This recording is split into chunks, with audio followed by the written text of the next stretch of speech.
Alright, fuckos, who's ready for books? I don't know what that intro was, I'm sorry.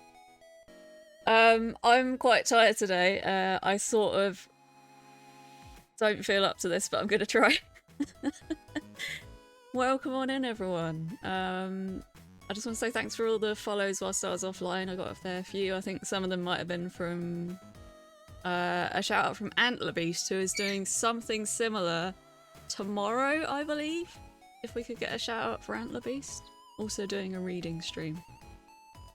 Cudder with the officially first. Congrats.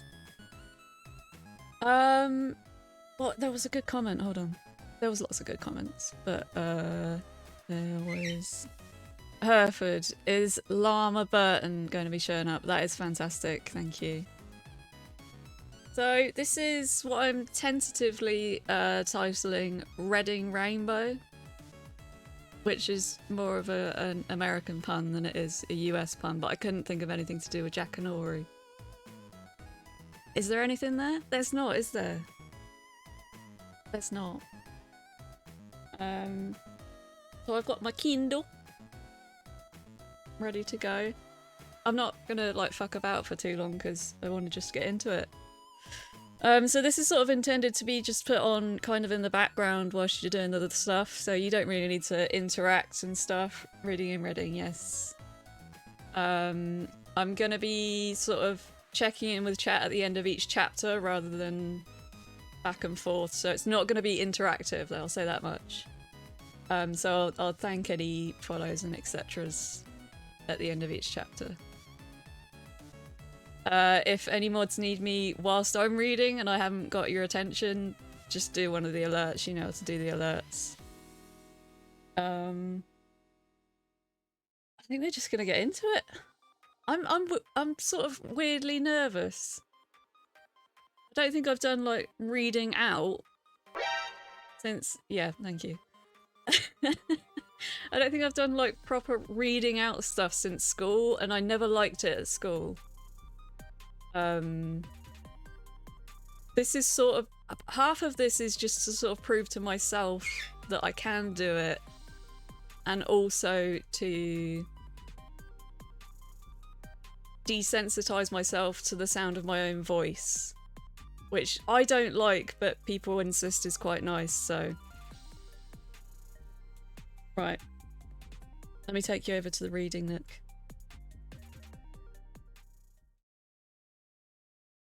Oh! Yes, I did count ahead to see which paragraph I'd have to read, yep. So, there's a little thing down there that tells you sort of like, alerts are muted and everything. There's no music on this scene. I figured it would be better not to do this with a bed. I don't know why I'm so dark. I think it's because it's light out. It's fine, whatever. Okay, so if you do want to read along, this is in the public domain, so it's freely available on the internet. I don't know if that's something anybody would actually want to do. That seems like a weird thing to do, but if you did want to, then yes, Walls, you can go to the toilet. No, Ad. No. So we're going to be reading The Time Machine by H.G. Wells.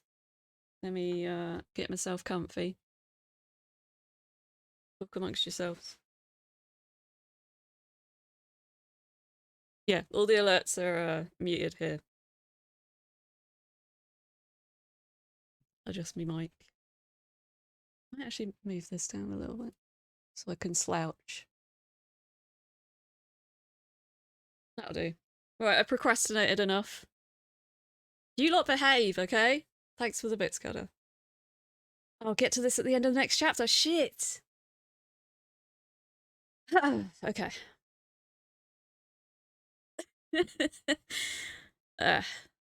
The Time Traveller by H.G. Wells, Part 1. Chapter 1, Introduction. The Time Traveller, for so it will be convenient to speak of him, was expounding a recondite matter to us, His pale grey eyes shone and twinkled, and his usually pale face was flushed and animated. The fire burnt brightly, and the soft radiance of incandescent lights in the lilies of silver caught the bubbles that flashed and passed in our glasses. Our chairs, being his patents, embraced and caressed us rather than submitted to be sat upon. And there was that luxurious after-dinner atmosphere when thought runs gracefully free of the trammels of precision. And he put it to us in this way, marking the points with a lean forefinger, as we sat and lazily admired his earnestness over this new paradox, as we thought it, and his fecundity. You must follow me carefully. I shall have to controvert one or two ideas that are almost universally accepted. The geometry, for instance, they taught you at school is founded on a misconception. Is that not rather a large thing to expect us to begin upon? Said Philby, an argumentative person with red hair. I do not mean to ask you to accept anything without reasonable ground for it. You will soon admit as much as I need from you. You know, of course, that a mathematical line, a line of thickness nil, has no real existence. They taught you that. Neither has a mathematical plane. These things are mere abstractions. That is all right, said the psychologist. Nor, having only length, breadth, and thickness, can a cube have a real existence. There I object, said Philby. Of course a solid body may exist, all real things. So most people think. But wait a moment. Can an instantaneous cube exist? Don't follow you, said Philby. Can a cube that does not last for any time at all have a real existence? Philby became pensive. Clearly, the time traveller proceeded, any real body must have extension in 4 directions. It must have length, breadth, thickness, and duration. But through a natural infirmity of the flesh, which I will explain to you in a moment, we incline to overlook this fact. There are really 4 dimensions, 3 which we call the planes of space, and 4th time. There is, however, a tendency to draw an unreal distinction between the former 3 dimensions and the latter, because it happens that our consciousness moves intermittently in one direction, along the latter from the beginning to the end of our lives. That, said a very young man, making spasmodic efforts to relight his cigar over the lamp. That, very clear indeed. Now, it is very remarkable that this is so extensively overlooked, continued the time traveller, with a slight accession of cheerfulness. Really, this is what is meant by the 4th dimension, though some people who talk about the 4th dimension do not know they mean it. It is only another way of looking at time. There is no difference between time and any of the 3 dimensions of space, except that our consciousness moves along it. But some foolish people have got a hold of the wrong side of that idea. You have all heard what they have to say about this 4th dimension. I have not, said the provincial mayor. It is simply this, that space, as our mathematicians have it, is spoken of as having 3 dimensions, which one may call length, breadth, and thickness, and is always definable by reference to 3 planes, each at right angles to the others. But some philosophical people have been asking why 3 dimensions particularly? Why not another dimension at right angles to the other 3? And have even tried to construct a 4-dimensional geometry. Professor Simon Newcomb was expounding this to the New York Mathematical Society only a month or so ago. You know how on a flat surface, which has only 2 dimensions, we can represent a figure of a 3-dimensional solid? And similarly, they think that by models of 3 dimensions, they could represent one of 4, if they could master the perspective of the thing. See? I think so, murmured the provincial mayor, and, knitting his brows, he lapsed into an introspective state, his lips moving as one who repeats mystic words. Yes, I think I see it now, he said after some time, brightening in quite a transitory manner. Well, I do not mind telling you that I have been at work upon this geometry of 4 dimensions for some time. Some of my results are curious. For instance, here is a portrait of a man at 8 years old, another at 15, another at 17, another at 23, and so on. All these are evidently sections, as it were, 3-dimensional representations of his 4-dimensional being, which is fixed and unalterable thing. Scientific people, proceeded the time traveller, after the pause required for the proper assimilation of this, know very well that time is only a kind of space. Here is a popular scientific diagram, a weather record. This line I trace with my finger shows the movement of the barometer. Yesterday it was so high, yesterday night it fell, and then this morning it rose again, and so gently upward to here. Surely the Mercury did not trace this line in any of the dimensions of space generally recognized, but it certainly traced such a line, and that line, therefore, we must conclude, was along the time dimension. But, said the medical man, staring hard at the coal in the fire, if time is really only a 4th dimension of space, why is it, and why has it always been, regarded as something different? And why cannot we move in time as we move about in the other dimensions of space? The time traveller smiled. Are you so sure we can move freely in space? Right and left we can go, backward and forward freely enough, and men have always done so. I admit we move freely in 2 dimensions, but how about up and down?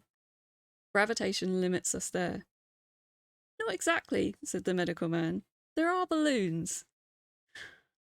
But before balloons, save for spasmodic jumping and the inequalities of the surface, man had no freedom of vertical movement.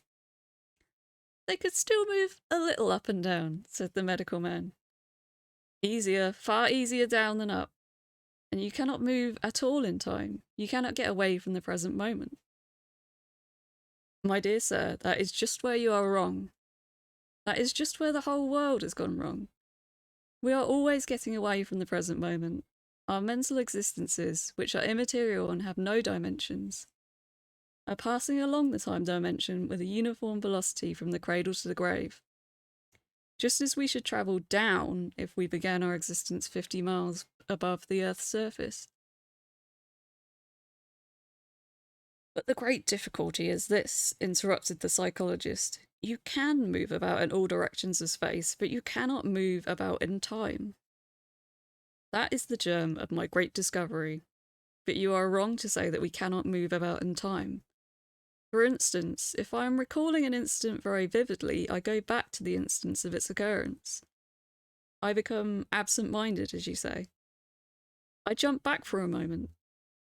Of course, we have no means of staying back for any length of time, any more than a savage or an animal has of staying 6 feet above the ground. But a civilized man is better off than the savage in this respect.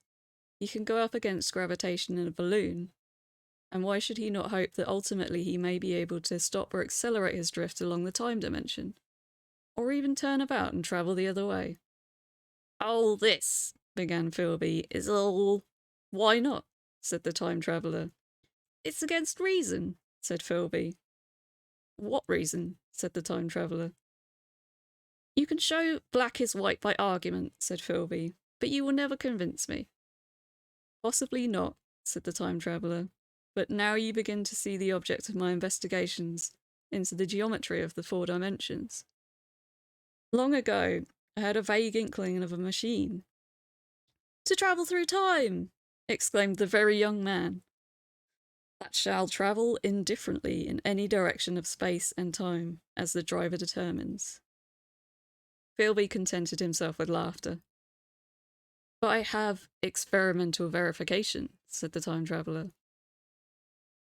It would be remarkably convenient for the historian, the psychologist suggested. One might travel back and verify the accepted account of the Battle of Hastings, for instance. Don't you think you would attract attention? Said the medical man. Our ancestors had no great tolerance for anachronisms. One might get one's Greek from the very lips of Homer and Plato, the very young man thought. In which case they would certainly plough you for the little go. The German scholars have improved Greek so much. Then there is the future, said the very young man. Just think, one might invest all one's money, leave it to accumulate at interest, and hurry on ahead. To discover society, said I, erected on a strictly communistic basis. Of all the wild, extravagant theories, began the psychologist. Yes, so it seemed to me, and so I never talked of it until... Experimental verification, cried I. You're going to verify that? The experiment, cried Philby, who was getting brain weary. Let's see your experiment anyhow, said the psychologist. Though it's all humbug, you know. The time traveller smiled around at us. Then, still smiling faintly, and with his hands deep in his trousers pockets, he walked out of the room, and we heard his slippers shuffling down the long passage to his laboratory. The psychologist looked at us. I wonder what he's got. Some sleight of hand trick or another, said the medical man, and Philby tried to tell us about a conjurer he had seen at Burslem. But before he finished his preface, the time traveller came back, and Philby's anecdote collapsed. Chapter 1. I'm not going to be able to catch up on chat. There's too much. Are there any issues?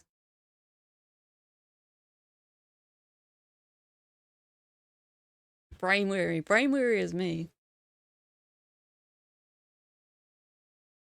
Please hydrate. Good call.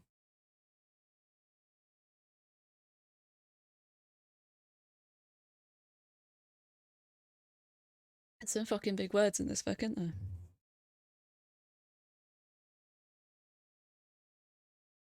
Am I off screen at all? I don't think I am.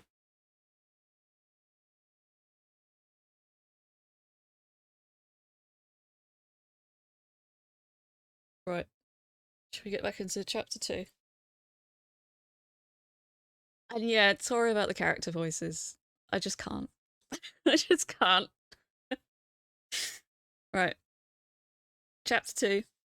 The Machine. The thing the time traveller held in his hand was a glittering metallic framework, scarcely larger than a small clock, and very delicately made. There was ivory in it, and some transparent crystalline substance. And now I must be explicit, for this that follows, unless his explanation is to be accepted, is an absolutely unaccountable thing. He took one of the small octagonal tables that were scattered about the room, and set it in front of the fire, with 2 legs on the hearthrug. On this table he placed the mechanism.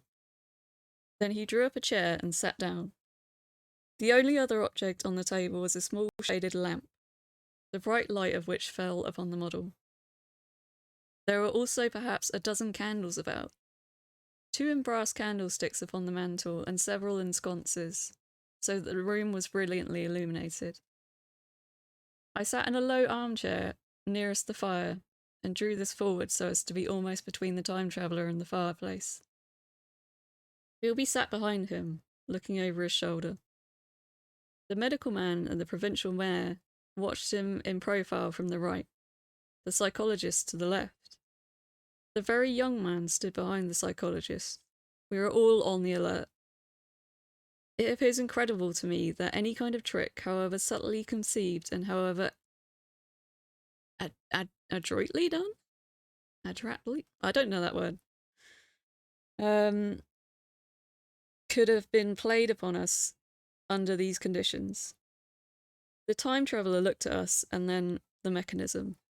Well, said the psychologist. This little affair, said the time traveller, resting his elbows upon the table and pressing his hands together above the apparatus, is only a model. It is my plan for a machine to travel through time.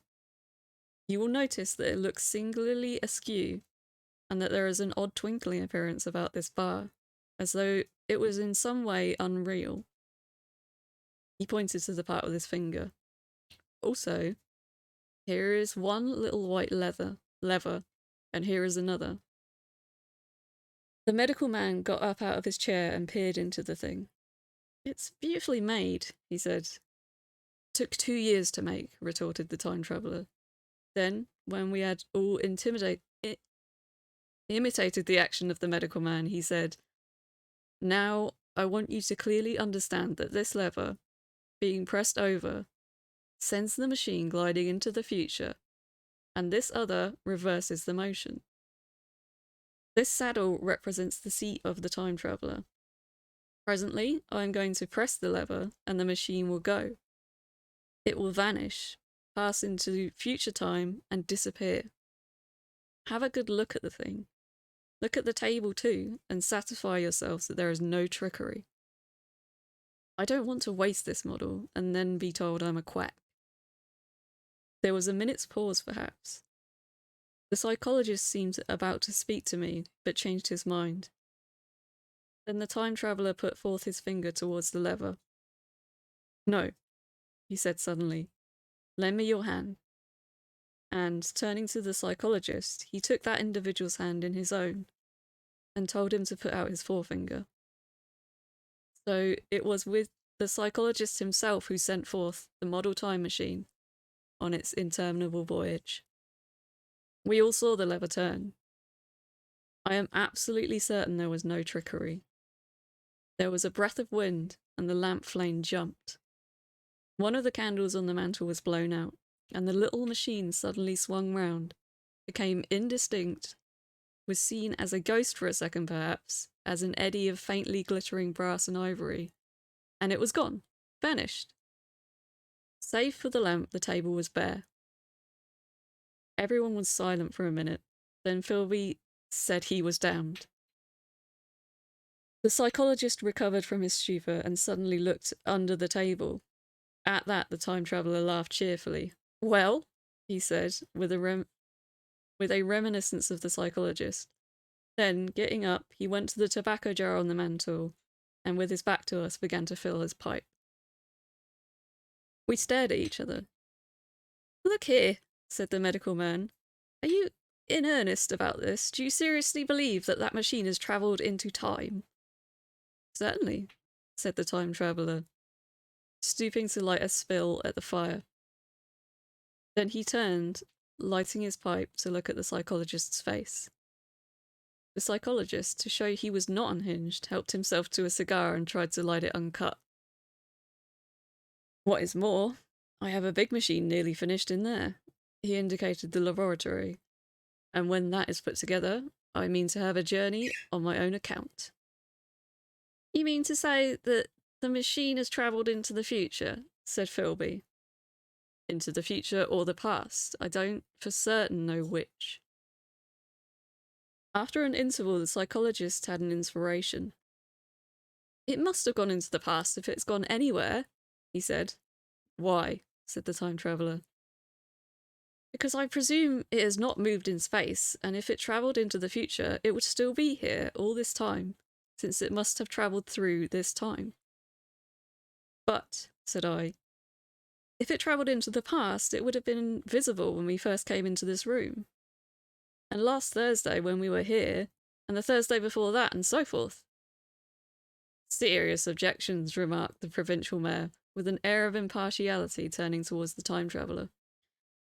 "Not a bit," said the time traveller, and to the psychologist, "You think you can explain that?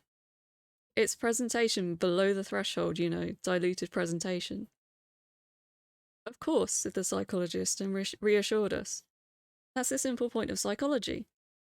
I should have thought of it. It's plain enough, and it helps the paradox delightfully. We cannot see it, nor can we appreciate this machine any more than we can the spoke of a wheel spinning or a bullet flying through the air. If it is travelling through time 50 times or 100 times faster than we are, it gets through a minute while we get through a second. The impression it creates will of course only be 1/50th or 1/100th of what it would make if it were not travelling in time. That's plain enough. He passed his hand through the space in which the machine had been. You see? He said, laughing.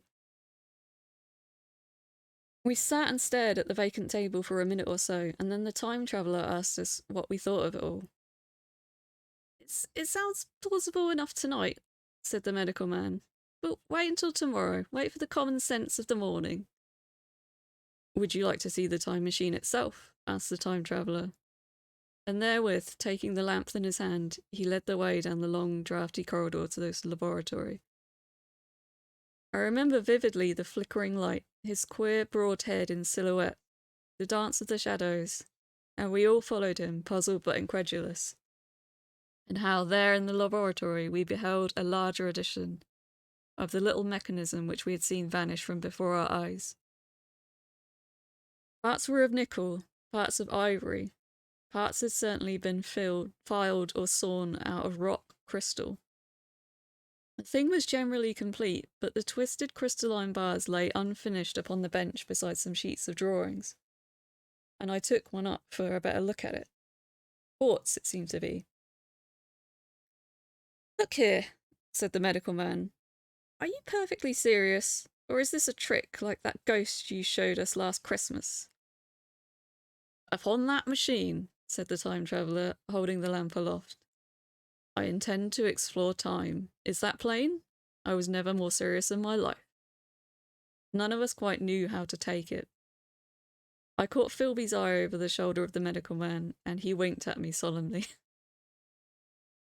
Why is he winking solemnly? I'm not doing Scotch accents, fuck off. Adroit. Yeah, I've never heard that word before.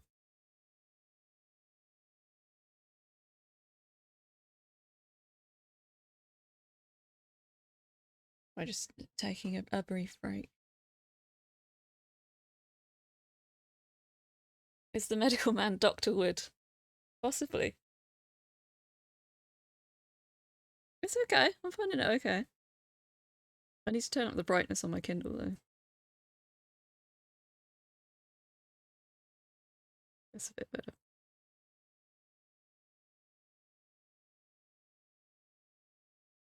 I'm gonna hunker down a little bit. Get myself comfy.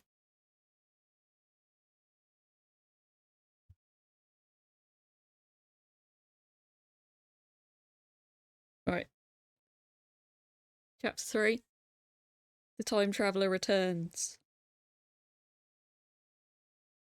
I think that at that time, none of us quite believed in the time machine. The fact is, the time machine was one of those... The fact is, the time traveller was one of those men who are too clever to be believed. You never felt that you saw all around him. You always suspected some subtle reserve, some ingenuity and ambush behind his lucid frankness. Had Philby shown the model and explained the matter in the time traveller's words, we should have shown him far less scepticism. But we should have perceived his motives. A pork butcher could understand Philby, but the time traveller had more of a touch of whim among his elements, and we distrusted him. The things that would have made the frame of a less clever man seemed tricks in his hands. It is a mistake to do things too easily. The serious people who took him seriously never felt quite sure of his deportment. They were somehow aware that trusting their reputations for judgment with him was like furnishing a nursery with eggshell china. So I don't think that any of us said very much about time travelling in the interval between that Thursday and the next, though its odd potentialities ran, no doubt, in most of our minds. Its plausibility, that is, its practical incredibleness, the curious possibilities of anachronism and for utter confusion it suggested. For my own part, I was particularly preoccupied with the trick of the model, that I remember discussing with the medical man, whom I met on Friday at the Linnean. He said he had seen a similar thing at the Tübingen, I think that's a place, and laid considerable stress on the blowing out of the candle. But how the trick was done he could not explain. The next Thursday, I went again to Richmond. I suppose I was one of the time traveller's most constant guests, and arriving late, found 4 or 5 men already assembled in this drawing room. The medical man was standing before the fire with a sheet of paper in one hand and his watch in the other. I looked round for the time traveller, and it's 7:30 now, said the medical man. I suppose we better have dinner? Where's... said I, naming our host. You've just come. It's rather odd. He's unavoidably detained. He asked me in this note to lead off with dinner at 7 if he's not back. Says he'll explain when he comes. It seems a pity to let the dinner spoil, said the editor of a well-known daily paper, and thereupon the doctor rang the bell.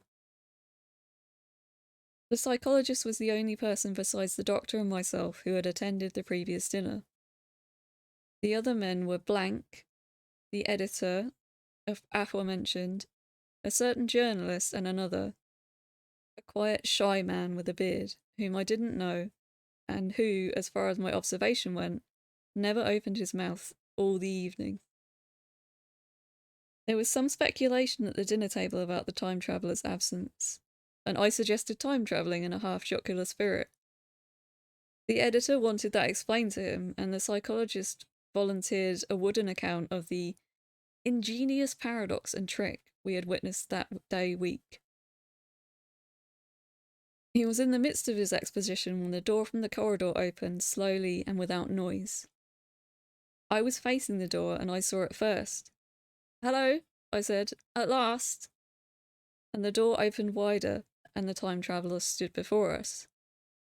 I gave a cry of surprise. "Good heavens! Man, what's the matter?" cried the medical man, who saw him next, and the whole tableful turned towards the door. He was in an amazing plight. His coat was dusty and dirty and smeared with green down the sleeves. His hair disordered, and, as it seemed to me, greyer, either with dust or dirt, or because its colour had actually faded. His face was ghastly pale. His chin had a brown cut on it, a cut half healed. His expression was haggard and drawn, as by intense suffering. For a moment he hesitated in the doorway as if he had been dazzled by the light. Then he came into the room. He walked with just such a limp as I had seen in the footsore tramps. We stared at him in silence, expecting him to speak. He said not a word, but came painfully to the table and made a motion towards the wine. The editor filled a glass of champagne and pushed it towards him. He drained it, and it seemed to do him good, for he looked around the table and the ghost of his old smile flickered across his face. "What on earth have you been up to, man?" said the doctor. The time traveller did not seem to hear. "Don't let me disturb you," he said, with a certain faltering articulation. "I'm all right." He stopped, held out his glass for more, and took it off at a draught. "That's good," he said. His eyes grew brighter and a faint colour came to his cheeks. His glance flickered over our faces with a certain dull approval, and then went round the warm and comfortable room. Then he spoke again, still as it were feeling his way along among the words. "I'm going to wash and dress, and then I'll come down and explain things. Save me some of that mutton. I'm starving for a bit of meat." He looked across at the editor, who was a rare visitor, and hoped he was all right. The editor began a question. "Tell you presently," said the time traveller. "I'm funny. Be all right in a minute." He put down his glass and walked towards the staircase door. Again I remarked his lameness and the soft padding sound of his footfall, and standing up in my place I saw his feet as he went out. He had nothing on them but a pair of tattered, blood-stained socks. Then the door closed upon him. I had half a mind to follow till I remembered how he detested any fuss about himself. For a minute, perhaps, my mind was wool-gathering. Then, Remarkable behaviour of an eminent scientist, I heard the editor say, thinking after his wont in headlines. And this brought my attention back to the bright dinner table. What's this game? How has he been doing the amateur cadger? I don't follow. I met the eye of the psychologist and read my own interpretation in his face. I thought of the time traveller limping painfully upstairs. I don't think anyone else had noticed his lameness. The first to recover completely from the surprise was the medical man who rang the bell. The time traveller hated to have servants waiting at dinner for a hot plate.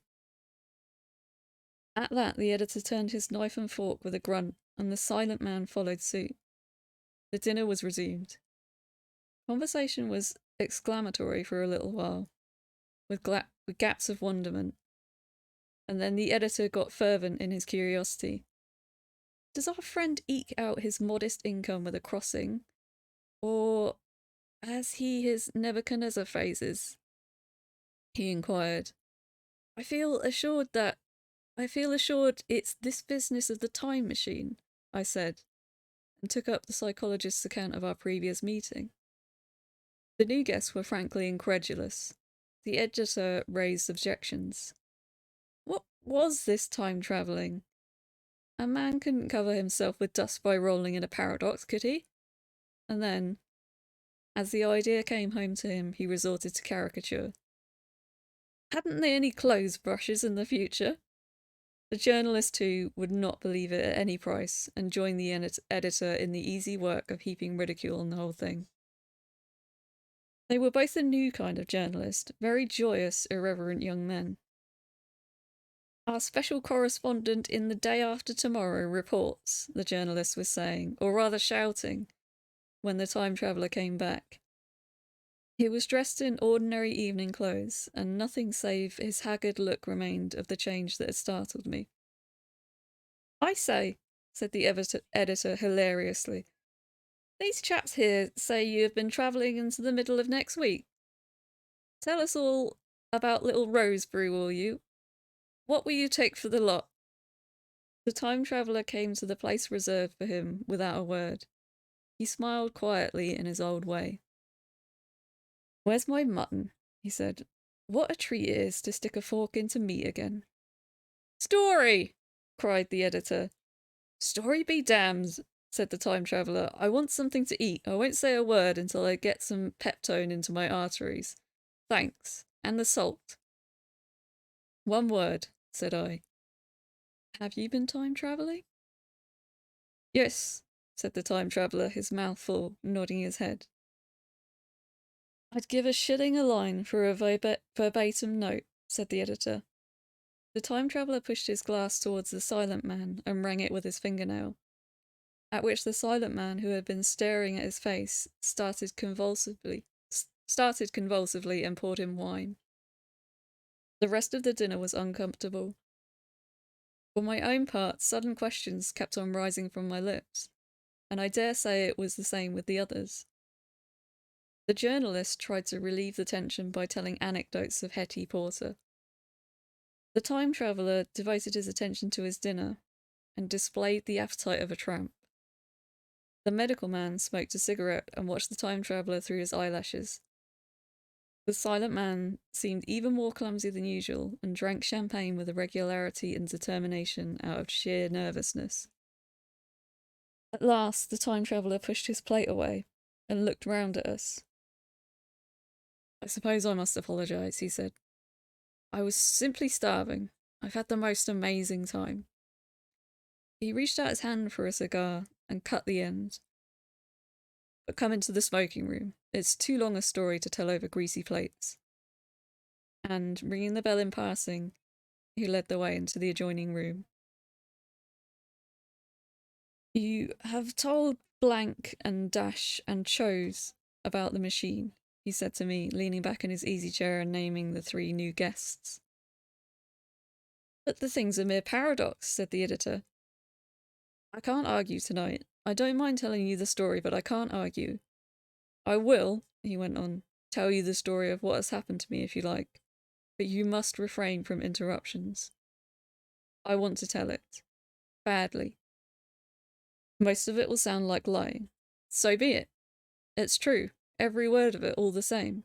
I was in my laboratory at 4 o'clock, and since then, I've lived 8 days. Such days as no human being ever lived before. I'm nearly worn out, but I shan't sleep until I've told this thing over to you. Then I shall go to bed. But no interruptions, is it agreed? Agreed, said the editor, and the rest of us echoed, agreed. And with that, the time traveller began his story, as I have set it forth. He sat back in his chair at first and spoke like a weary man. Afterwards, he got more animated. In writing it down, I feel only too much keenness, the inadequacy of pen and ink, and, above all, my own inadequacy, to express its quality.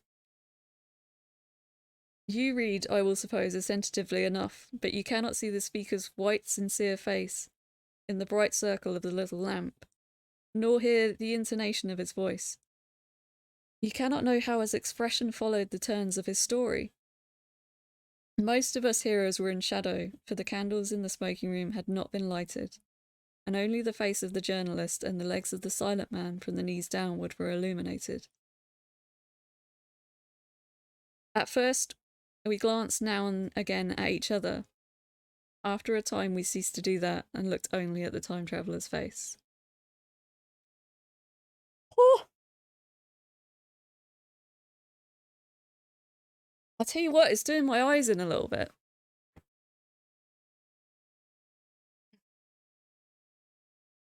Yeah, so the time traveller himself is only ever referred to as the time traveller in this.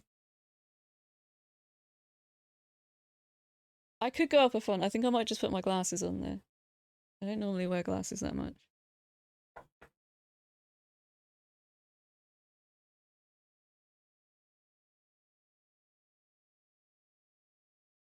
Is everything okay in chat?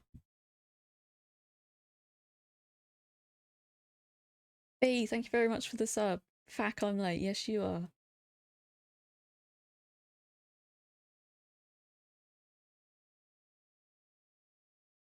Apparently the narrator wants to protect his identity.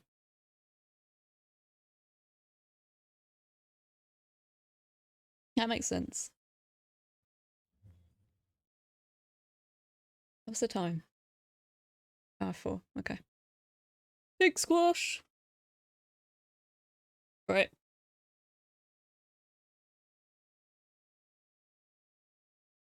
Chapter 4. Time travelling.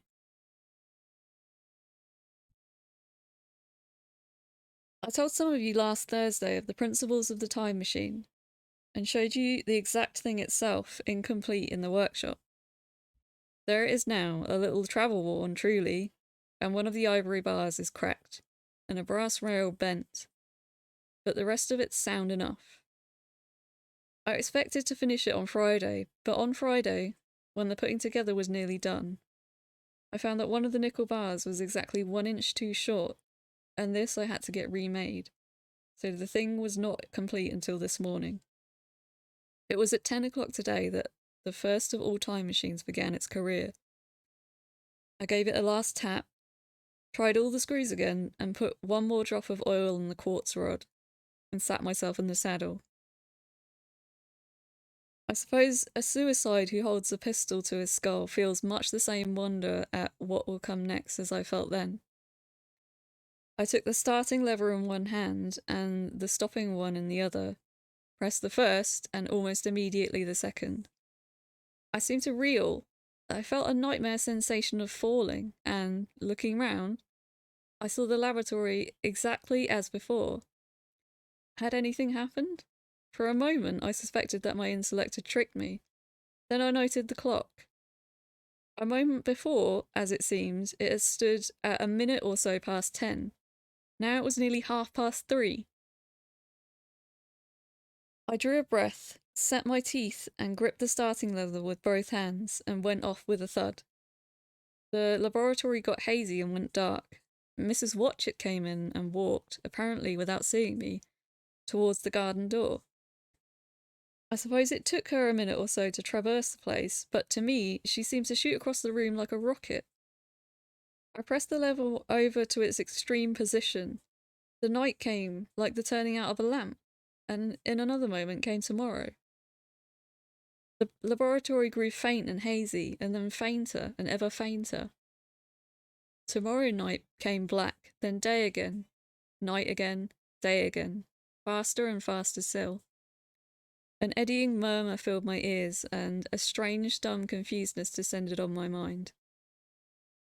I am afraid I cannot convey the peculiar sensations of time travelling.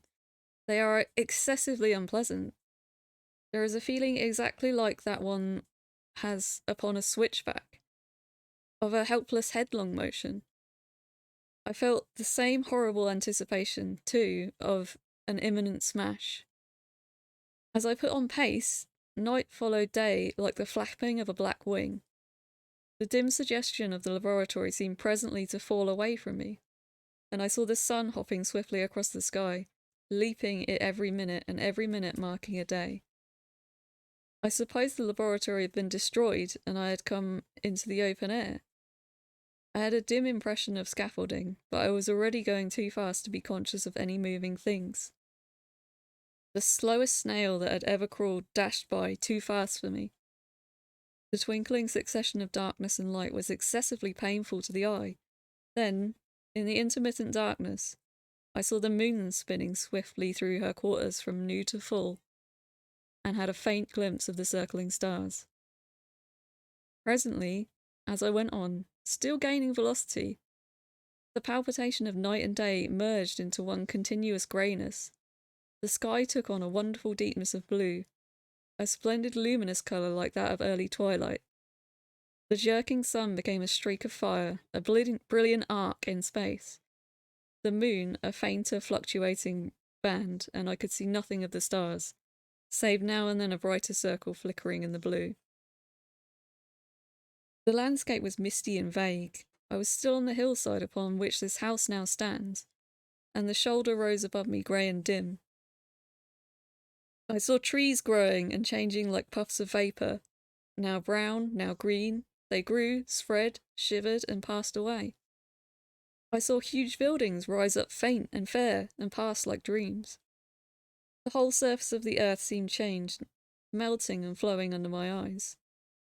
The little hands upon the dials that registered my speed raced round faster and faster.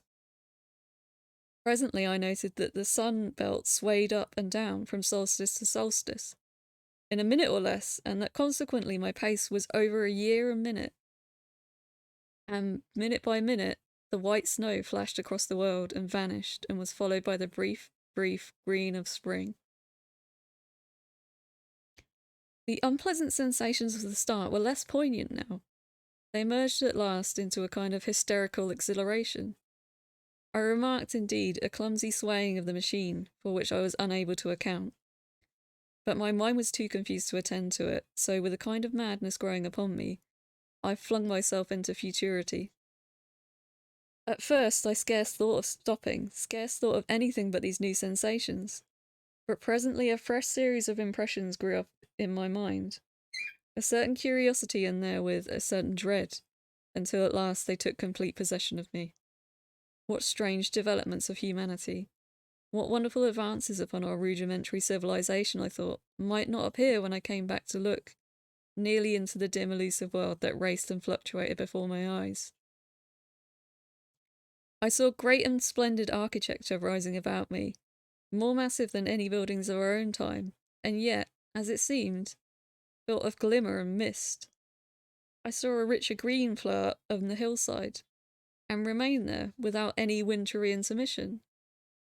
Even through the veil of my confusion, the earth seemed very fair, and so my mind came round to the business of stopping. The peculiar risk lay in the possibility of my finding some substance in the space which I, or the machine, occupied. So long as I travelled at a high velocity through time, this scarcely mattered. I was, so to speak, attenuated, was slipping like vapour through the interstices of intervening substances. But to come to a stop involved the jamming of myself, molecule by molecule, into whatever lay in my way. It meant bringing my atoms into such intimate contact with those of the obstacle that profound chemical reaction, possibly a far-reaching explosion, would result and blow myself and my apparatus out of all possible dimensions into the unknown. This possibility had occurred to me again and again while I was making the machine, but then I had cheerfully accepted it as an unavoidable risk. One of the risks a man has got to take.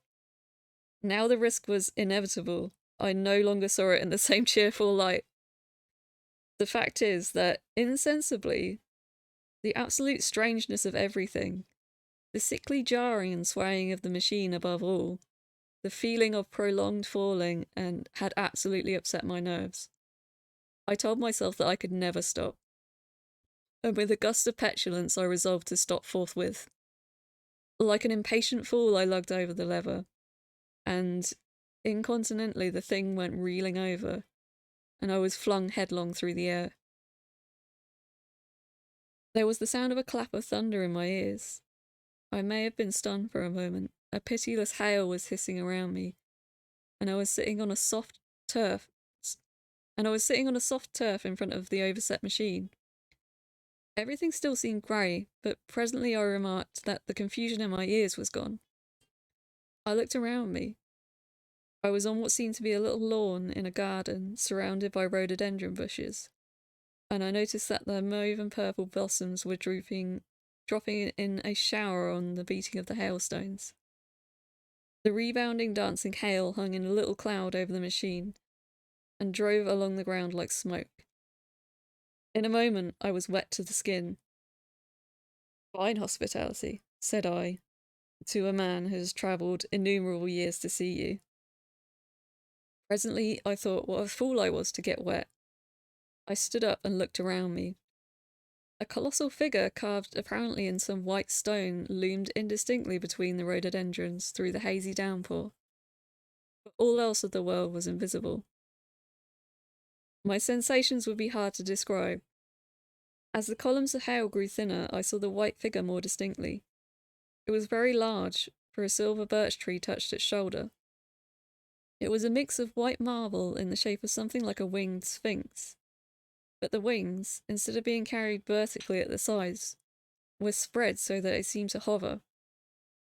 The pedestal, it appeared to me, was of bronze, and was thick with verdigris. It chanced that the face was towards me. The sightless eyes seemed to watch me. There was a faint shadow of a smile on the lips. It was greatly weather-worn, and that imparted an unpleasant suggestion of disease. I stood looking at it for a little space, half a minute perhaps, or half an hour. It seemed to advance and to recede as the hail drove before it denser or thinner.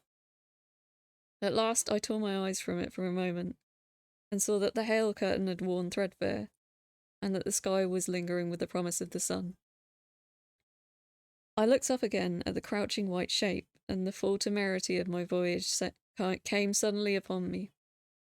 What might happen when this hazy curtain was altogether withdrawn? What might not have happened to men? What if cruelty had grown into a common passion? What if in this interval the race had lost its manliness, and had developed into something inhuman, unsympathetic, and overwhelmingly powerful? I might seem some odd-world savage animal, only the more dreadful and disgusting for our common likeness. A foul creature to be incontinently slain. Already I saw other vast shapes, huge buildings with intricate parapets and tall columns, with a wooded hillside dimly creeping upon me through its lessening storm. I was seized with a panic fear. I turned frantically to the time machine and strove hard to readjust it. As I did so, the shafts of sun smote through the one thunderstorm. The grey downpour was swept aside and vanished like the trailing garments of a ghost. Above me, in the intense blue of the summer sky, some faint brown shreds of cloud whirled out into nothingness. The great buildings stood about The great buildings about me stood out clear and distinct, shining with the wet of the thunderstorm, and picked out in white by the unmelted hailstones piled along their courses. I felt naked in a strange world. I felt as perhaps a bird may feel in the clear air, knowing the hawk wings above and will swoop. My fear grew into a frenzy. I took a breathing space, set my teeth, and again grappled fiercely, wrist and knee, with the machine. It gave under my desperate onset and turned over. It struck my chin violently.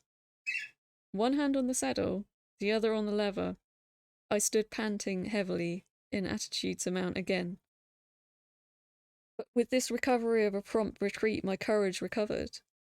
I looked more curiously and less fearfully at this world of the remote future. In a circular opening, high up in the wall of a nearer house, I saw a group of figures clad in soft, rich robes. They had seen me, and their faces were directed towards me. Then I heard voices approaching me. Coming through the bushes of the white sphinx were heads and shoulders of men running.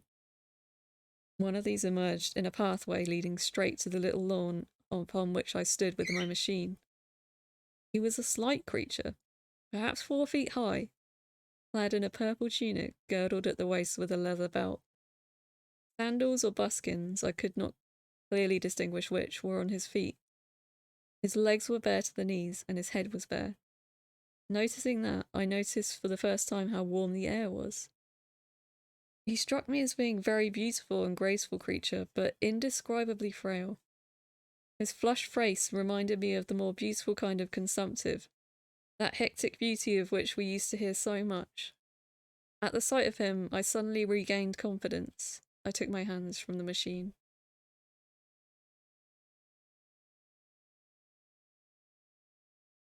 Are you lot behaving?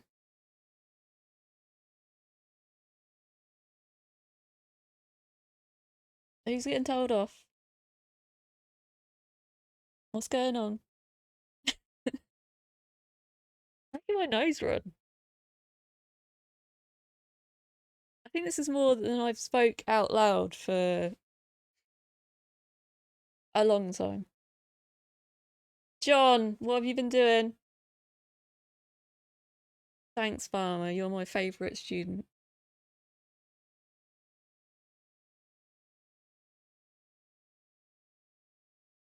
John, did you bring enough to share with everyone? Got streamer nose, yeah.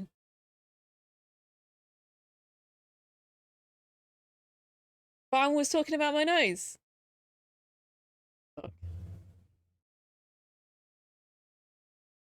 I just have a streamy nose, like normally. I've got a deviated septum that I need to get fixed. He was just talking about streamer nose, right? Okay, I get you. I get you.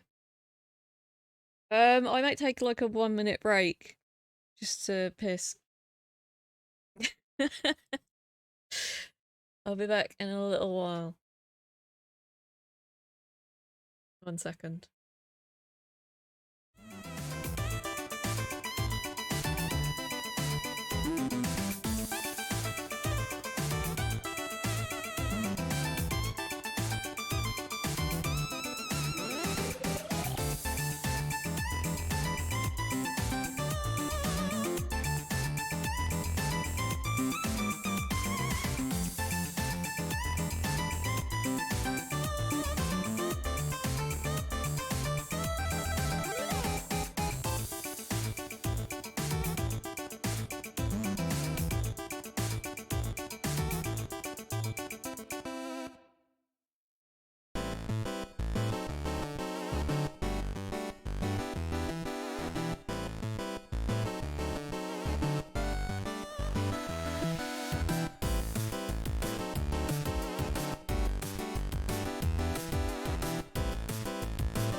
Silence. Everyone stop being mean to Ed. Streaming is hard. Luna, thanks very much for the sub.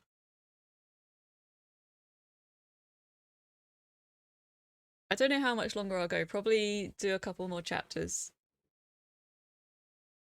I know it's not been a long stream, but this is taxing. My poor little voice. No, it's not. It's not that bad. Hello, Fluffy. Yeah, there's no redeems. No redeems, I'm afraid.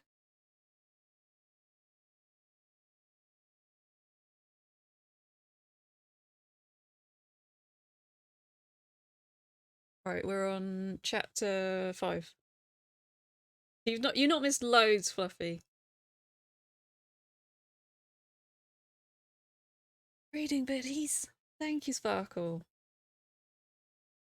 Right. And thanks everyone for the encouragement. I appreciate it. Let me get back into my comfy little space here.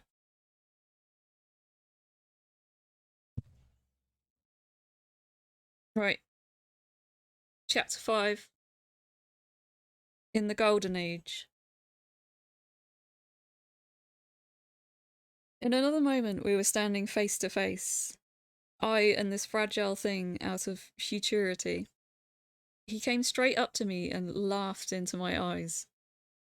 The absence from his bearing of any sign of fear struck me at once. Then he turned to the two others who were following him and spoke to them in a strange and very sweet liquid tongue. There were others coming, and presently a little group of perhaps 8 or 10 of the exquisite creatures were about me. One of them addressed me. It came into my head, oddly enough, that my voice was too harsh and too deep for them. So I shook my head and, pointing to my ears, shook it again. He came a step forward, hesitated, and then touched my hand. Then I felt other soft little tentacles upon my back and shoulders. They all wanted to make sure I was real. There was nothing in this at all alarming. Indeed, there was something in these pretty little people that inspired a confidence, a graceful gentleness, a certain childlike ease. And besides, they looked so frail that I could fancy myself flinging the whole dozen of them about like ninepins. I made a sudden motion to warn them when I saw their little pink hands feeling at the time machine. Happily then, when it was not too late, I thought of a danger I had hitherto forgotten, and, reaching over at the bars of the machine, I unscrewed the little levers that would set it in motion, and put these into my pocket. Then I turned again to see what I could do in the way of communication. And then, looking more nearly into their features, I saw some further peculiarities in their Dresden china type prettiness. Their hair, which was uniformly curly, came to a sharp end at the neck and cheek. There was not the faintest suggestion of it on the face, and their ears were singularly minute. The mouths were small, bright red, rather thin lips, and the little chins ran to a point. The eyes were large and mild, and, this may seem egotism on my part, I fancied even that there was a certain lack of the interest I might have expected in them. As they made no effort to communicate with me, but simply stood round me smiling and speaking in soft cooing notes to each other, I began the conversation. I pointed to the time machine and to myself. Then, hesitating for a moment how to express time, I pointed to the sun. At once, a quaintly pretty little figure in a checkered purple and white followed my gesture, and then astonished me by imitating the sound of thunder. For a moment I was staggered, though the import of his gesture was plain enough. The question had come into my mind abruptly. Were these creatures fools? You may hardly understand how it took me. You see, I had always anticipated that the people of the year 800 and 2000 odd would be incredibly in front of us in knowledge, art, everything. Then one of them suddenly asked me a question that showed him to be on the intellectual level of one of our 5-year-old children. Asked me, in fact, if I had come from the sun in a thunderstorm. It let loose the judgment I suspended upon their clothes, their frail light limbs, and their fragile features. A flow of disappointment rushed across my mind. For a moment, I felt I had built the time machine in vain. I nodded, pointed to the sun, and gave them such a vivid rendering of a thunderclap as startled them. They all withdrew a pace or so and bowed. Then came one laughing towards me, carrying a chain of beautiful flowers altogether new to me, and put it about my neck. The idea was received with melodious applause, and presently they were all running to and fro for flowers, and laughingly flinging them upon me until I was almost smothered with blossom. You who have never seen the like can scarcely imagine what delicate and wonderful flowers countless years of culture had created. Then someone suggested their playthings should be exhibited in the nearest building, and so I was led past the sphinx of white marble, which had seemed to watch me all the while with a smile at my astonishment, towards a vast grey edifice of fretted stone. As I went with them, the memory of my confident anticipations of a profoundly grave and intellectual posterity. Memory of my confident anticipations of a profoundly grave and intellectual posterity came, with irresistible merriment, to my mind. The building had a large entry, and was altogether of colossal dimensions. I was naturally most occupied with the growing crowd of little people, and with the big open portals that yawned before me, shadowy and mysterious. My general impression of the world I saw over their heads was a tangled waste of beautiful bushes and flowers, a long neglected and yet weedless garden. I saw a number of tall spikes of strange white flowers, measuring a foot perhaps across the spread of the waxen petals. They grew scattered, as if wild, among the vegetated shrubs. Variegated? Variegated? But, as I say, I did not examine them closely at this time. The time machine was left deserted on the turf among the rhododendrons. The arch of the doorways was richly carved, but naturally I did not observe the carving very narrowly, though I fancied I saw suggestions of old Phoenician decorations as I passed through, and it struck me that there were several badly broken and weather-worn.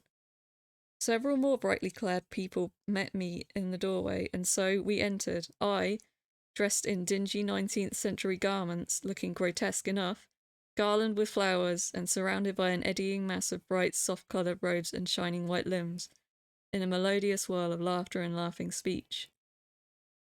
The big doorway opened up into a proportionately great hall hung with brown. The roof was in shadow, and the windows, partially glazed with a coloured glass and partially unglazed, admitted a tempered light. The floor was made up of huge blocks of some very hard white metal. Not plates nor slabs, blocks. And it was so much worn, as I judged by the going to and fro of past generations, as to be deeply channeled along the more frequented ways. Transverse to the length were innumerable tables made of slabs of polished stone, raised, perhaps, a foot from the floor, and upon these were heaps of fruits. Some I recognised as a kind of hypertrophied raspberry and orange, but for the most part they were strange. Between the tables was scattered a great number of cushions. Upon these my conductors seated themselves, signing for me to do likewise. With a pretty absence of ceremony, they began to eat the fruit with their hands, flinging peel and stalks, so forth, into the round openings into the sides of the tables. I was not loath to follow their example, for I felt thirsty and hungry. As I did so, I surveyed the hall at my leisure, and perhaps the thing that struck me most was its dilapidated look. The stained glass windows, which displayed only a geometrical pattern, were broken in many places, and the curtains that hung across the lower end were thick with dust. And it caught my eye that the corner of the marble table near me was fractured. Nevertheless, the general effect was extremely rich and picturesque. There were perhaps a couple of hundred people dining in the hall, and most of them, seated near to me as they could come, were watching me with interest, their little eyes shining over the fruit they were eating. All were clad in the same soft and yet strong silky material. Fruit, by the by, was all their diet. These people of the remote future were strict vegetarians, and while I was with them, in spite of some carnal cravings, I had to be frugivorous. That's a good word. I had to be frugivorous also.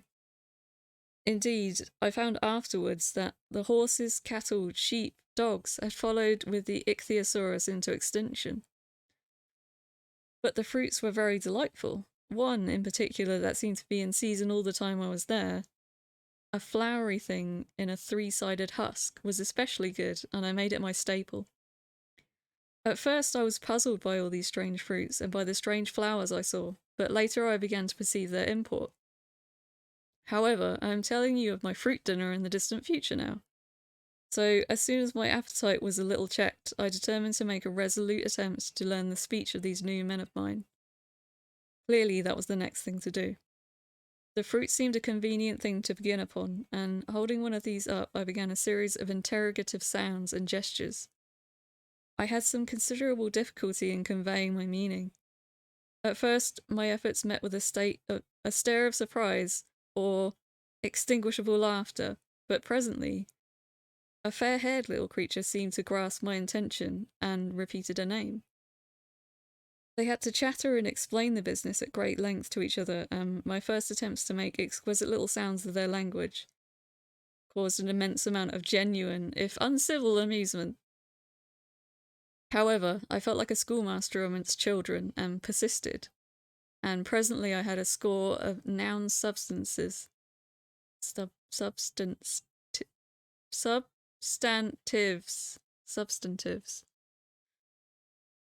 I had a score of noun substantives, at least at my command, and then I got to demonstrative pronouns, and even got the verb to eat.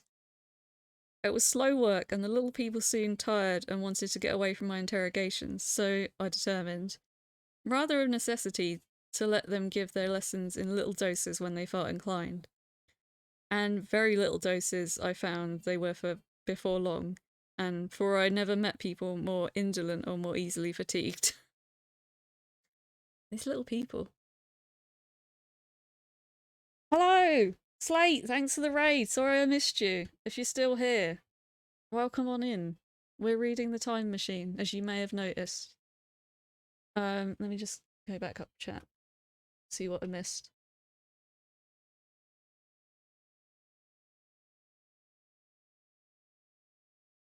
Hello everyone, welcome on in. I've got a streamer nose again. Thank you very much. I take it you were playing Dead by Daylight. Is that a decent guess? Welcome, welcome. I do have a Fall Guys plush. Ad bought that for me. Everyone make room. Everyone make room. I was going to stop, but I'll carry on for a little bit longer. Hello, Heather. Welcome on in. We're on chapter 6. I'm intrigued by these little people. They sound like me. Very small and easily fatigued. Farmer, you be nice.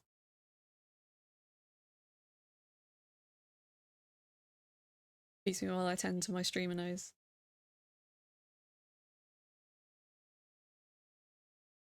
Let's do a couple more chapters, eh? I haven't changed it. I redid it. You won't be able to see it very well because the I don't know what's going on with my cam, but yeah, I redid the purple. It took like 3 days because I was not doing very good. Back to the book. Thank you very much. Chapter 6. The Sunset of Mankind. That doesn't sound good.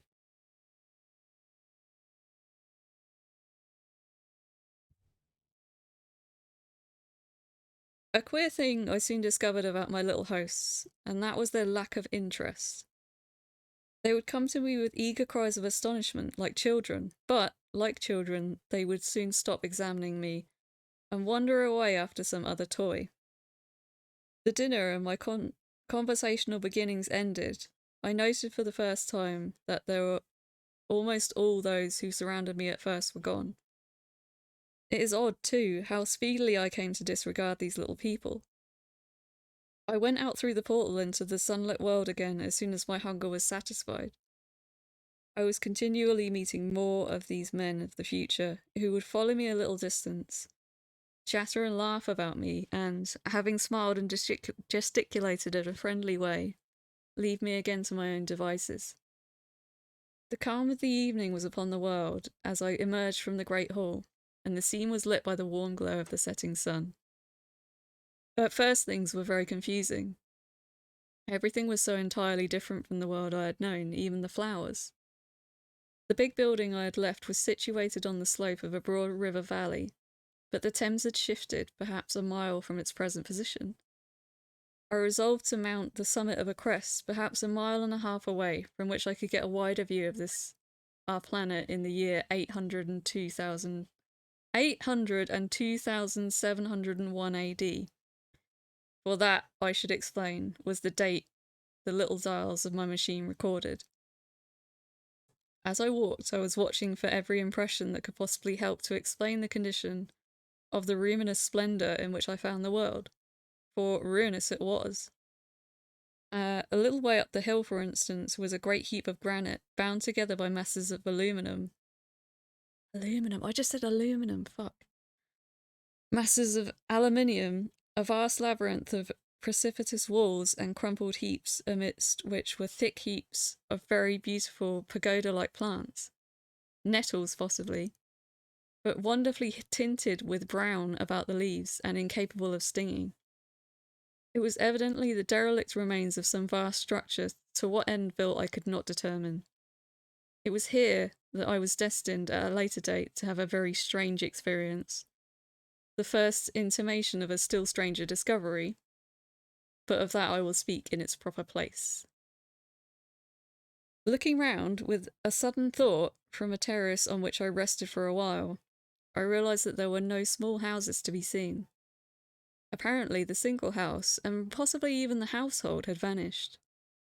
Here and there among the greenery were palace-like buildings, but the house and the cottage which form such characteristic features of our own English landscape has disappeared. Communism, said I to myself. And on the heels of that came another thought. I looked at the half-dozen little figures that were following me. Then, in a flash, I perceived that all had the same form of costume, the same soft hairless visage, and the same girlish rotundity of limb. It may seem strange, perhaps, that I had not noticed this before, but everything was so strange. Now I saw the fact plainly enough. In costume, and in all the differences of texture and bearing that now mark off the sexes from each other, these people of the future were alike. And the children seemed to my eyes to be but the miniatures of their parents. I judged then that the children of the time were extremely precocious, physically at least, and I found afterwards abundant verification of my opinion. Seeing the ease and security in which these people were living, I felt that this close resemblance of the sexes was, after all, what one would expect. For the strength of a man and the softness of a woman, the institution of family and the differentiation of occupations are mere militant necessities of an age of physical force. Where population is balanced and abundant, much childbearing becomes an evil rather than a blessing to the state. Where violence comes but rarely and offspring are secure, there is less necessity, indeed there is no necessity, for an efficient family, and the specialization of the sexes with reference to their children's needs disappears. We see some beginnings of this even in our own time, and in this future age it was complete. This, I must remind you, was my speculation at the time. Later, I was to appreciate how far it fell short of the reality. While I was musing upon these things, my attention was attracted by a pretty little structure, like a well under a cupola.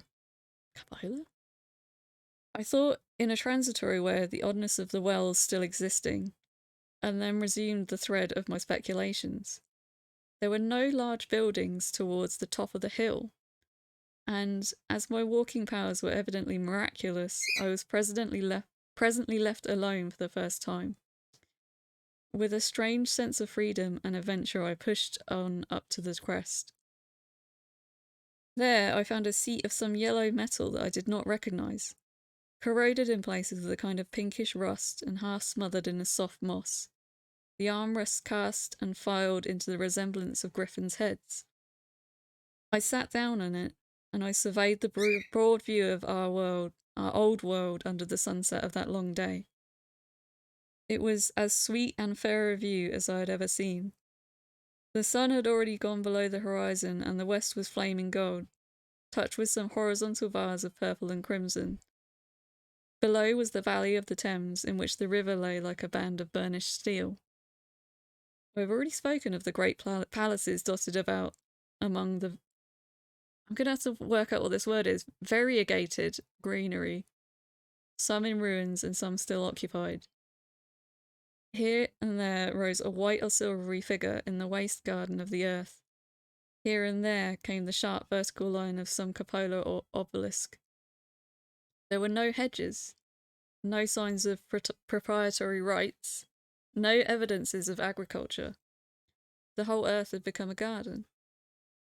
So, watching, I began to put my interpretation upon the things I had seen, and as it shaped itself to me that evening, my interpretation was something in this way. Afterwards, I found I had only a half truth, or only a glimpse of one facet of the truth. It seemed to me that I had happened upon the humanity upon the wane. The ruddy sunset set me thinking of the sunset of mankind. For the first time, I began to realize an odd consequence of the social effort in which we were presently engaged. And yet, come to think, it is a logical consequence enough.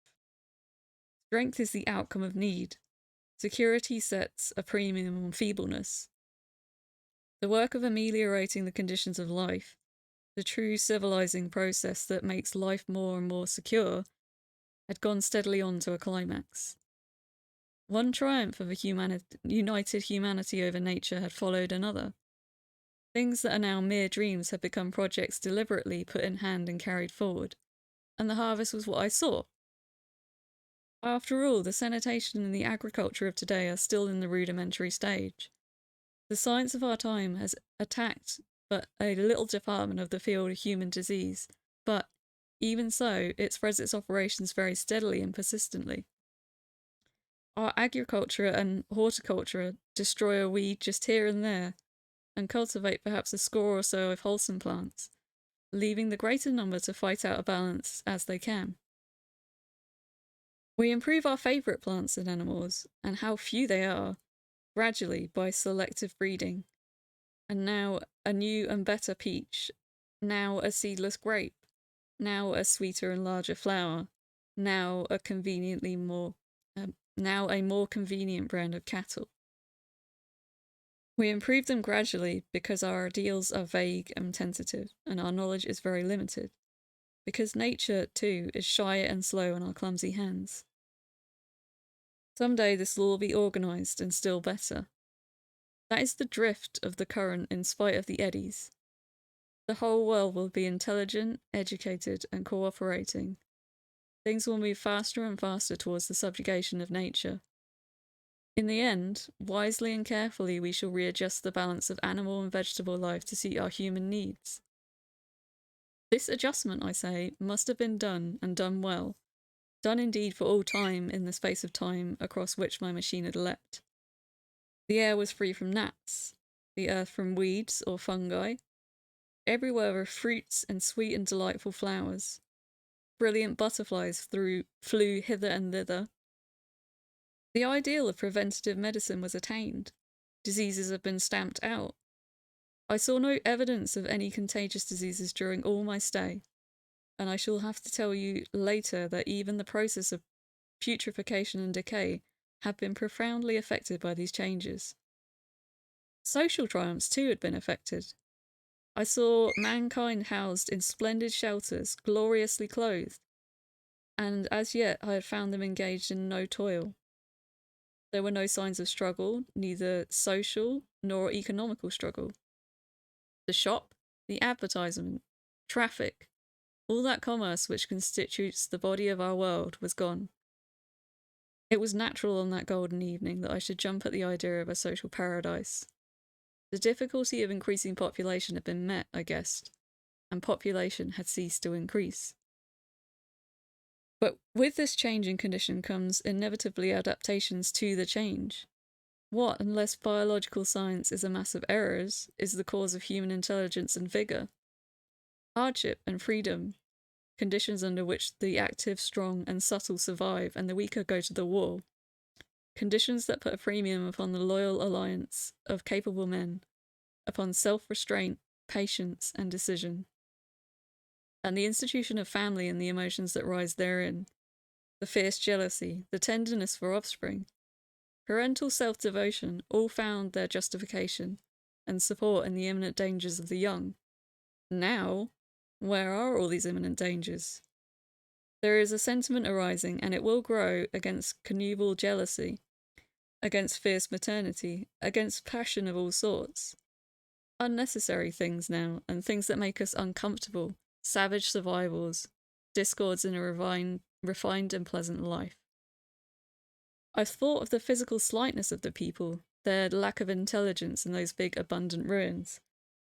It strengthened my belief in a perfect conquest of nature. For after the battle comes the quiet. Humanity had been strong, energetic, and intelligent, and had used all its abundant vitality to alter the conditions under which it lived.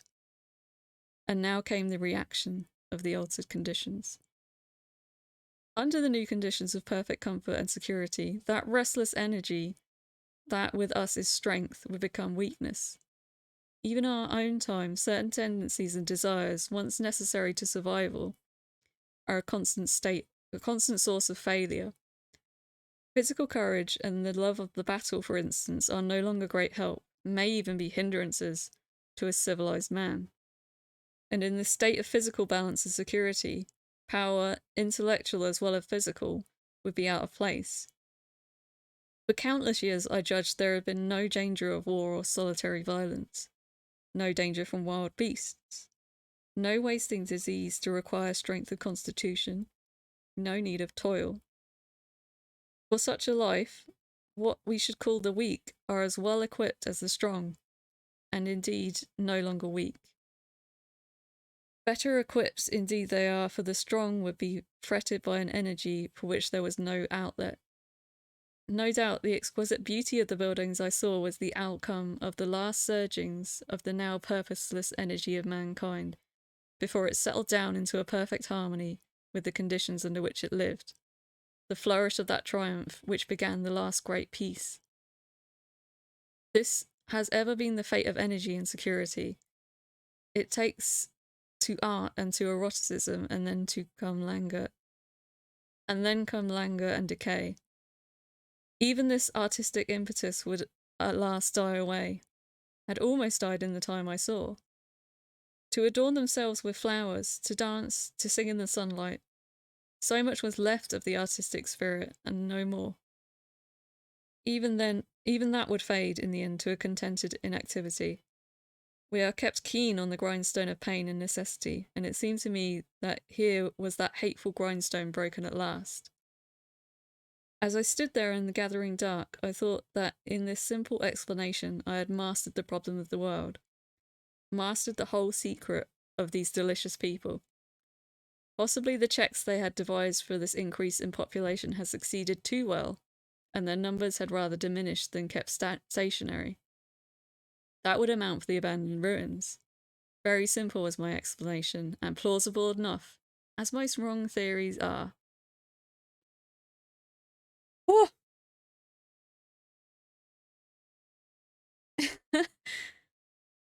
Thank you, everyone. Gold Frappuccino, thank you for the follow. Ayu Niku.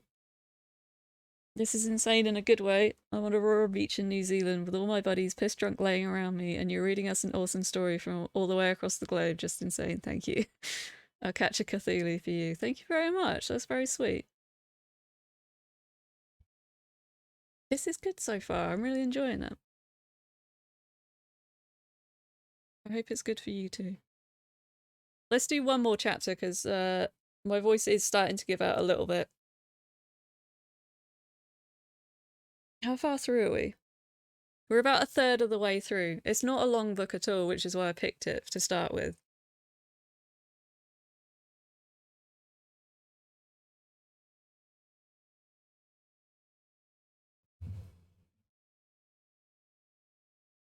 Oh my god, my candle. What was that word that I keep fucking up? No worries, Ad. Thanks for sticking around. What was the word? It was something to do with vegetation. I've never seen it before.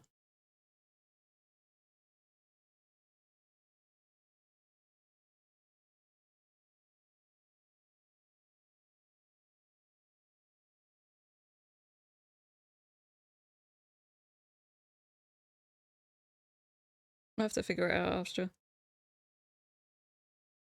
Unless anybody remembers. Exhibiting different colours, especially as irregular patches or streaks. Is it variegated? Am I saying that right? Variegated. Variegated. Variegated? Variegated. Variegated. That seems right. Thank you. I don't know why he keeps calling them delicious little people. That's kind of creepy, isn't it?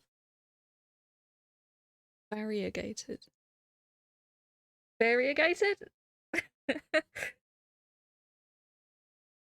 You use it all the time talking about yarn. Nice. I'd never seen it written down before. We're not doing Chaucer next. God damn. Right. Chapter 7. A sudden shock. As I stood there musing over this too perfect triumph of man, the full moon, yellow and gibbous, came up out of an overflow of silver light in the northeast. The bright little figures ceased to move about below, a noiseless owl flitted by, and I shivered with the chill of the night. I determined to descend and find where I could sleep. I looked for the building I knew, then my eye travelled along to the figure of the white sphinx upon the pedestal of bronze, growing distinct as the light of the rising moon grew brighter and brighter. I could see the silver birch against it. There was the tangle of rhododendron bushes, black in the pale light, and there was a little lawn. I looked at the lawn again. A queer doubt chilled my complacency. No, I said stoutly to myself. That was not the lawn. But it was the lawn. For the white leprous face of the Sphinx was towards it. Can you imagine what I felt as this conviction came home to me? But you cannot. The time machine was gone. At once, like a lash across the face, came the possibility of losing my own age, of being left helpless in this strange new world. The bare thought of it was an actual physical sensation. I could feel it grip me at the throat and stop my breathing.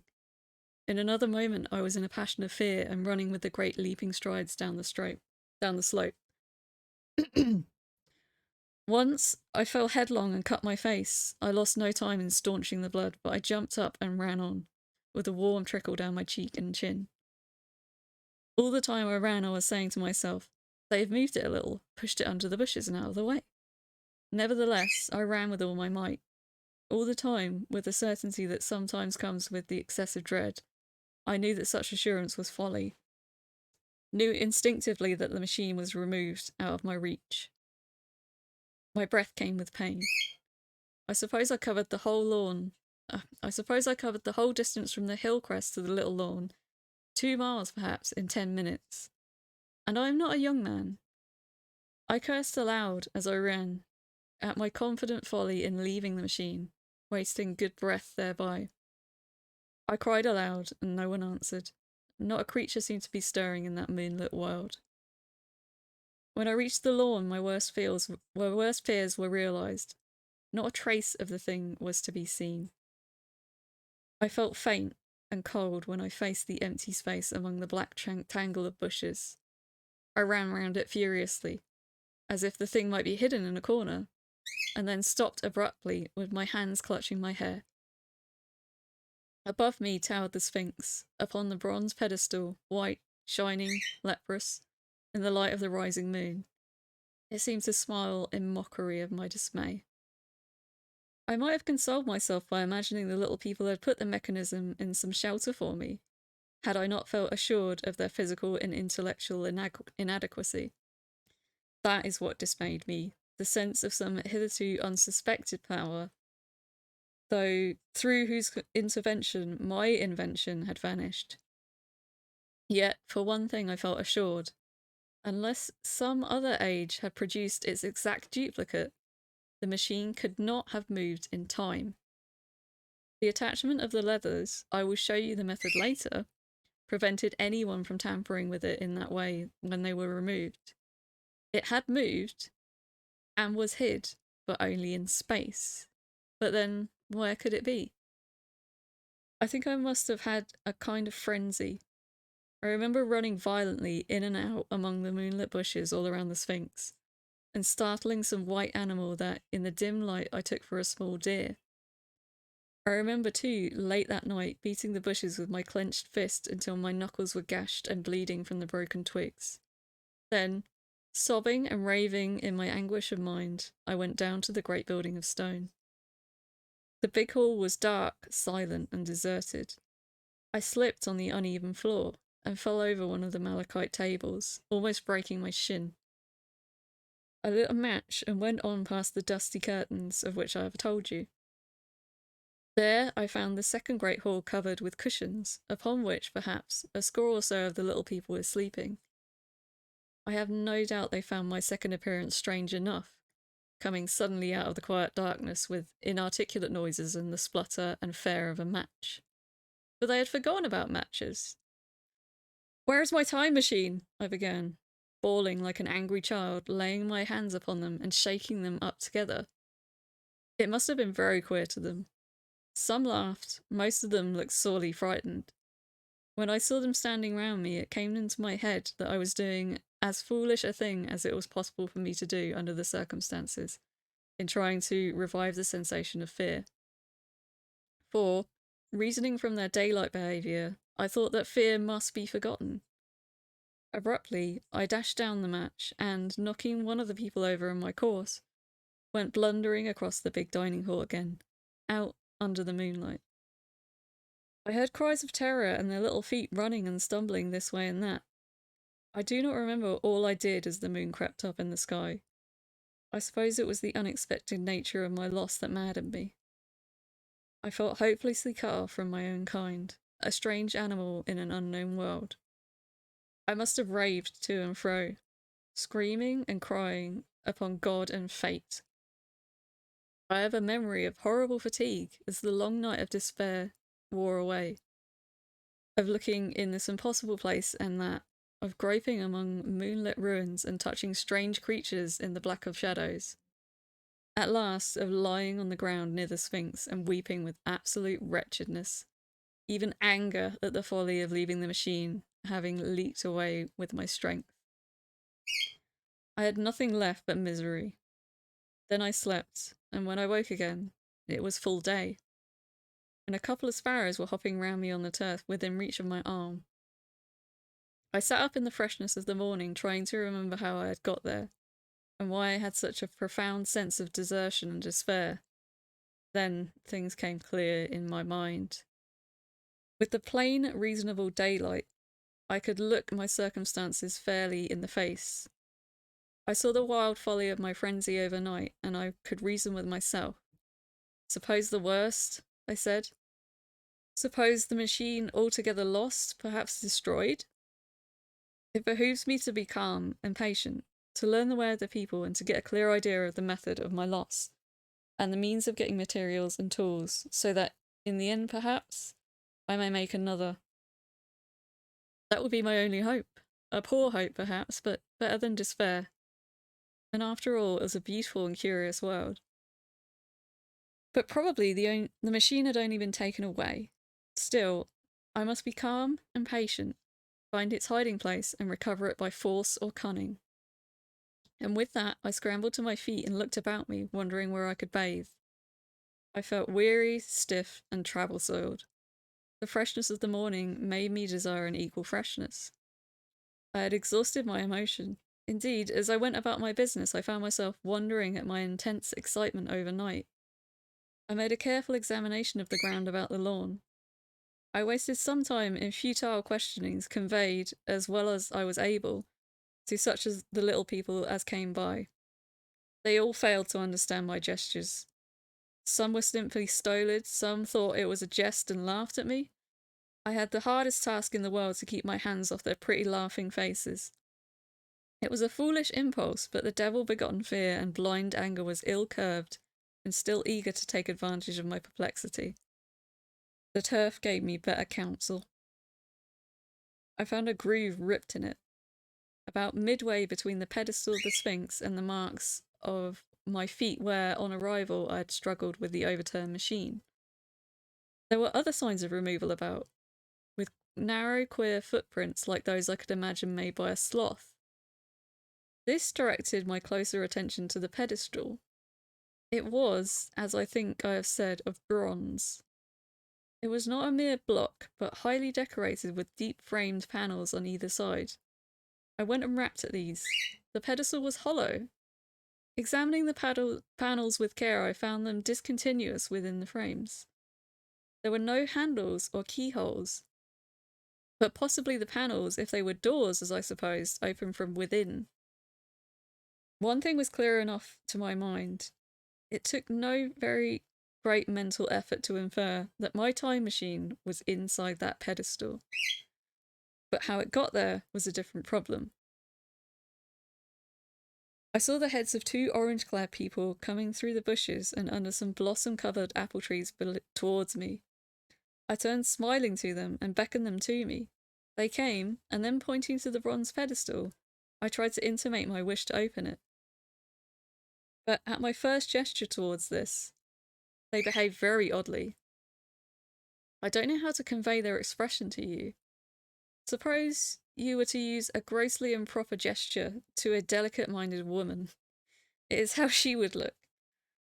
They went off as if they had received the last possible insult. I tried a sweet-looking chap in white next, with exactly the same result. Somehow his manner made me feel ashamed of myself. But as you know, I wanted the time machine, and I tried him once more. And he turned off like the others.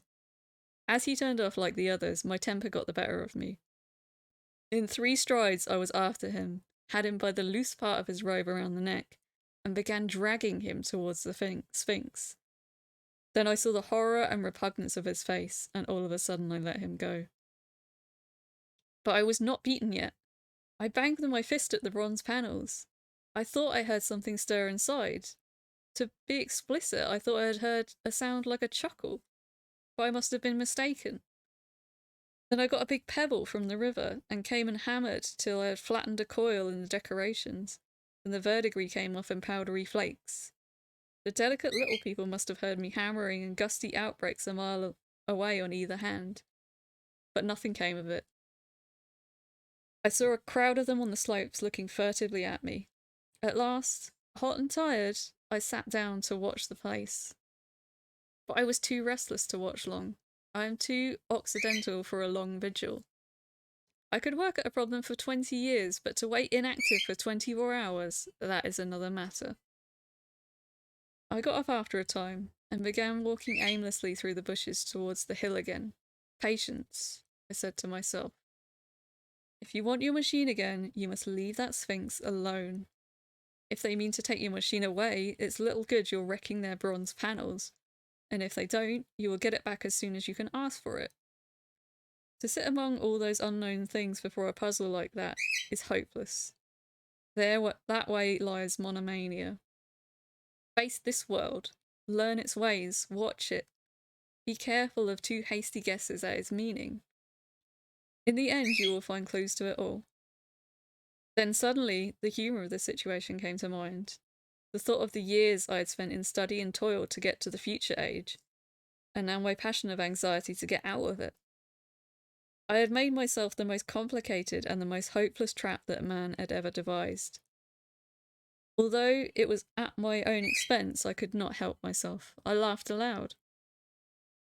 Going through the big palace, it had seemed to me that the little people avoided me.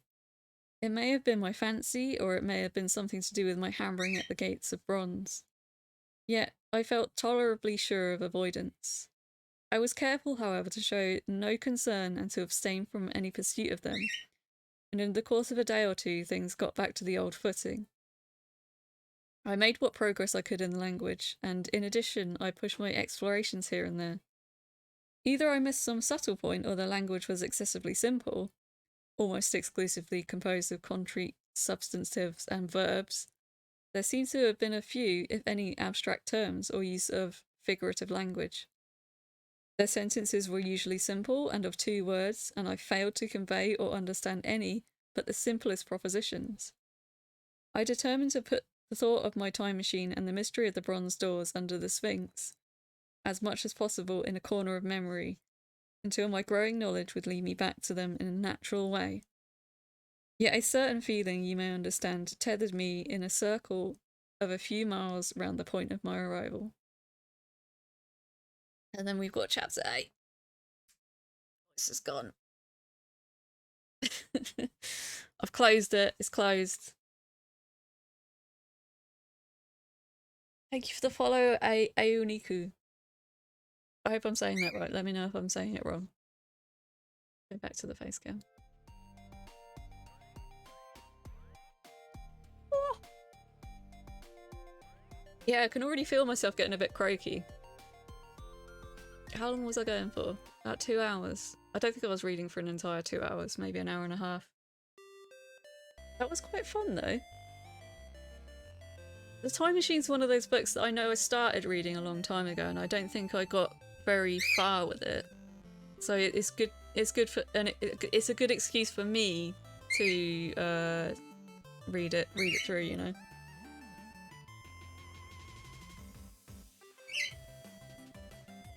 What year was the Time Machine written? That's a good question.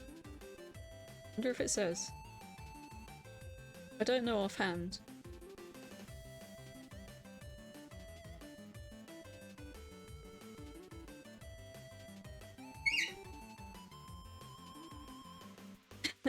It tells me the release date of the ebook, which is not useful. Yeah, I don't know, I'm afraid. I'd look it up, but yeah. I like the little sort of mentions of communism and things in there, and the stuff about gender and stuff was interesting as well.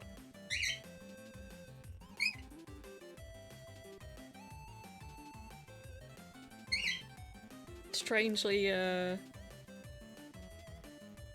don't know.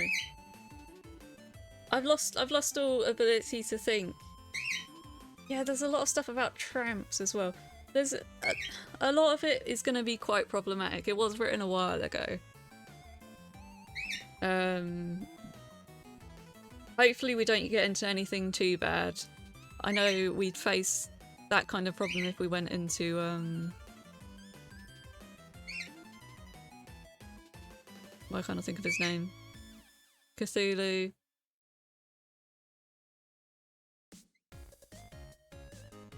What's his name? Lovecraft, thank you.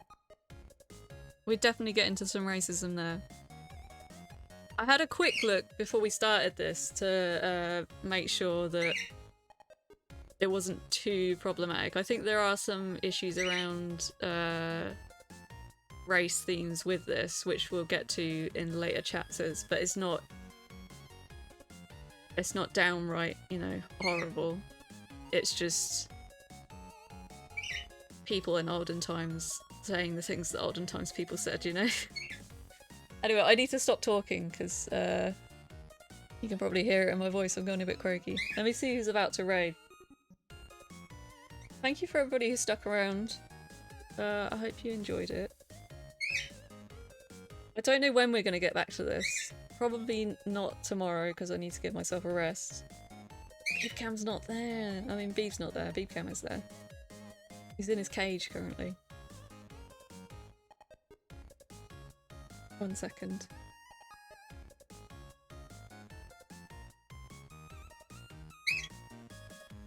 Who have we got? You know what? We're gonna go see I Paint Burbs. Yeah, I hope Beeb's not been too loud. He's been joining in a little bit.